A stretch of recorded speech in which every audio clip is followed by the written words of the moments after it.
Siyang tatlong myoma. Actually, doon ko lang din nalaman na pwede pala yun, tatlo yung myoma. Akala ko kasi pag myoma, isa lang, di ba? So, tatlo yung myoma niya, tatlo yung bukol niya sa ovary, no? Dalawang maliit, tapos isang malaki. Yung isang malaki na yun, sinabi na sa kanya ng doktor na kailangan na talaga niyang maoperahan, no? So, talagang no excuse, kailangan mong maoperahan kasi malaki na siya.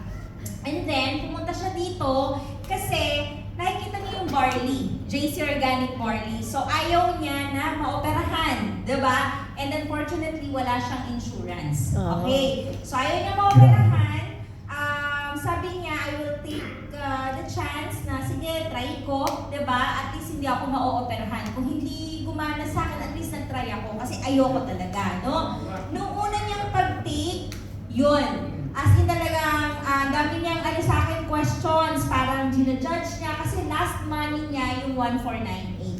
1.5. Last money niya yon na, kumbaga sabi niya, last money ko to, di ko alam kung papa-opera ko to, wala akong insurance, ganyan. Tapos biglang ganun yung naging resulta sa kanya. Sumasakit yung tiyan niya, nagsusuka siya, nahihilo siya. Every time na umiinom siya. Sabi ko lang sa kanya, yung palagi nating sinasabi, tuloy-tuloy mo lang, ma'am.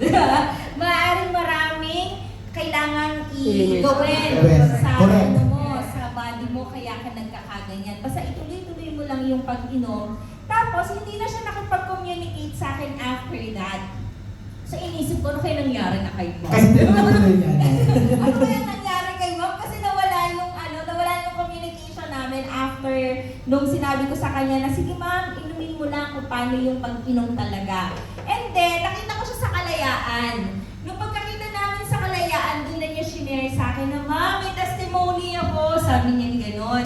Ang sabi niya is, yung tatlong myoma niya na sa ultrasound, dalawang maliit, isang malaki na dapat operahan, no? Yung dalawa, nawala. Wow, praise God. Okay? Nawala. Yung ooperahan dapat, lumiit.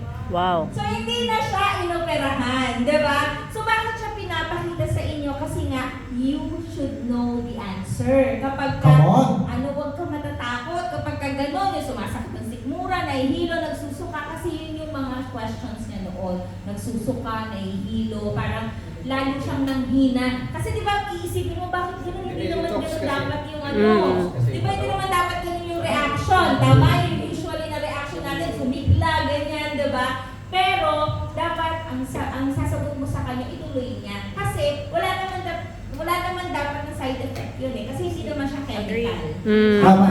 It's food. Yes. Right? Gulay. Di ba? Dapat wala siyang side effect na gano'n. Maaaring may nililinis lang talaga sa system. Agree. So, yun yung story niya, guys, no? Palakpakan Yes! Kaya naman, GL Laila, kapag may mga ganyan na testimony, kailangan ready yung mobile mo talaga na nakuha mo talaga, di ba? Ang galing ni Sir Eds doon kasi nakuha